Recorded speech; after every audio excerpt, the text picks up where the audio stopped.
people.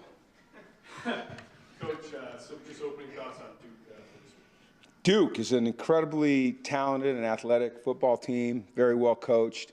Whether you're talking about their offensive line to their secondary and anyone in between, it's just what stands out on film is their level of athleticism, you know, and discipline. Obviously, Manny does a great job with them, and they're playing at a very high level right now. So, you know, it's going to be a tall challenge for us. Jim, when you get 9 weeks into a season, is there such a thing now as a fine-tune mode to your team, or is it still grind? It's always grind for us, you know, but it's always also trying to take care of the little details, you know, like you're saying, the fine-tuning the details, but you do that within the grind. Our mindset, the way we operate doesn't change, you know, whether it's the first week or the last week, and regardless of who we're playing. I think that consistency is going to help us in the long run. Can I follow up on that and get you out of the X's and O's for a second? A lot of people focus on the destination, getting there, and don't enjoy the journey, how they got there. Which one of those are you? I love the journey, you know, and I think our players do. And I think the most successful teams in any sport, really, it's about the process of getting there rather than the result. And so, you know, I've said this many times, is we just try to concentrate on what's right in front of us, you know, the day that we're living and being the best that we can be and getting the most out of it. And I think that eventually, hopefully, gets you to the destination. And, you know, I've always felt that way, and I feel like our players feel that way. And I believe wholeheartedly that that's the best way to approach really any endeavor in your life. You know, enjoy the moment, stay in the moment to be the best you can in the moment. And if you do that, the rest will take care of itself. You mentioned their offensive line. Darian Metz is obviously having an incredible year on that center. First, what is he able to do that's made him so good this year? And how have the offensive lines complemented him and Joe? I mean, Joe's had a ton of time to throw the ball as well. They're very athletic. I mean, you know, that's what so that you know, when you talk about offensive lines, you don't always talk about athleticism. But their tackles have great feet. You know, they're really good with their hands. Their guards are big, physical guys that have really good lateral movement. They're good pass protectors. I think that this quarterback is outstanding in the pocket, finding passing lanes, you know, moving around in the pocket and still keeping his eyes down the field. And then they've got a good group of receivers. And so they're playing with a high level of confidence right now. But I think it's, you know, like us, when a quarterback can find a rhythm because his offensive line and his backs and his tight ends, who are also involved in pass protection, are doing a good job for him, then that just builds confidence. You mentioned after Boston College that, you know, the sort of side, it looked like your guys belonged at that level, to play at that level. Is this, I guess, and a lot of guys, especially on the offensive line, have been here, have been grown here. Is that something going into this game where you feel like, you know, it's an even playing field that you have the bodies to? Yeah, I mean, I feel like we've made a lot of improvement there in terms of just, you know, getting bigger and more athletic, and we just got to keep doing that. In terms of comparisons to Duke, you know, I haven't seen them on the hoof yet. You know, I haven't seen them walk out the tunnel. So a measurable on paper doesn't necessarily relate to what they look like when they come on the field with their pads on, you know. So, and we can't really worry about that because we can't control it. We just got to go out and fight our tails off every single play the best that we can. And you know, this is a team, I think, our team, that plays with a little chip on its shoulder. You know, I mean, I don't think for the things, especially we've done offensively, that they've been recognized. And so our guys, you know, there's a little edge to them, and I think that's a good thing. You mentioned after the game started, your scouts in all the time, looking at your guys.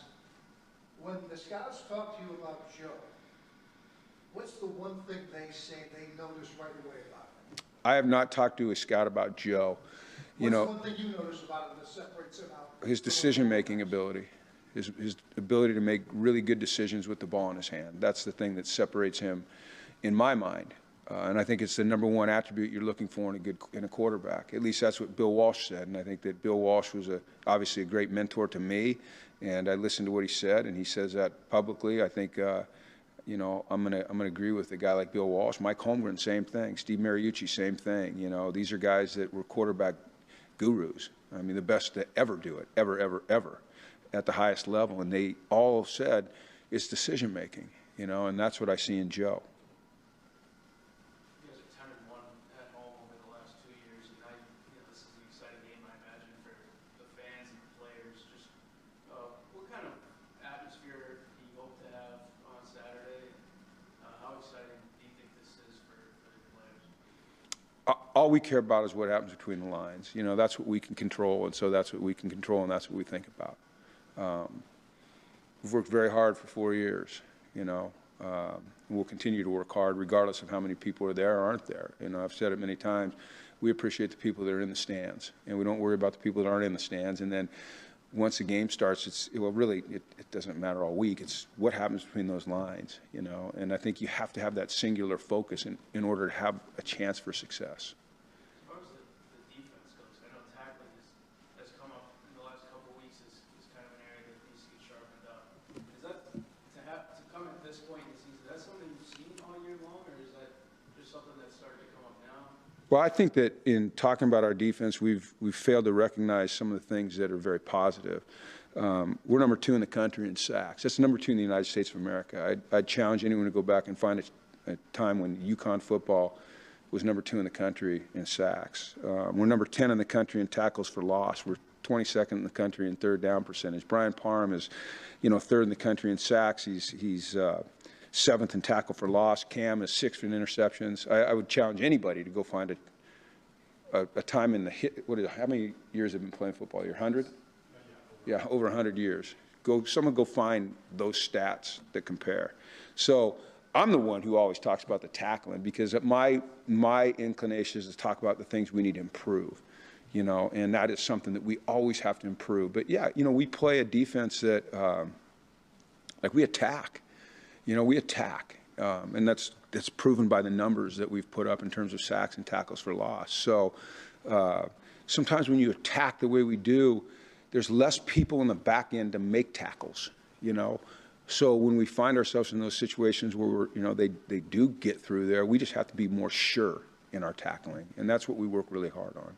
I was going to go there next, just about how good you guys have been, especially in the last game.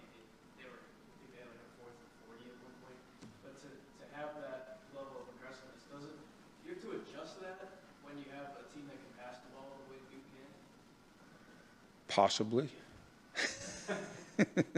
No, I mean, listen, we have to do what we do best. That's the most important thing, is that we do what we do best, and we do it the best that we can do it, regardless of who we're playing, and recognizing that this is an outstanding offensive football team, throwing the ball and running the ball. It's just that, you know, they've been spectacular throwing the football. So what it's going to demand of us is us operating at a high level of efficiency, executing at a high level, and doing the things that we do to the best of our ability. That's going to give us the best chance on Saturday.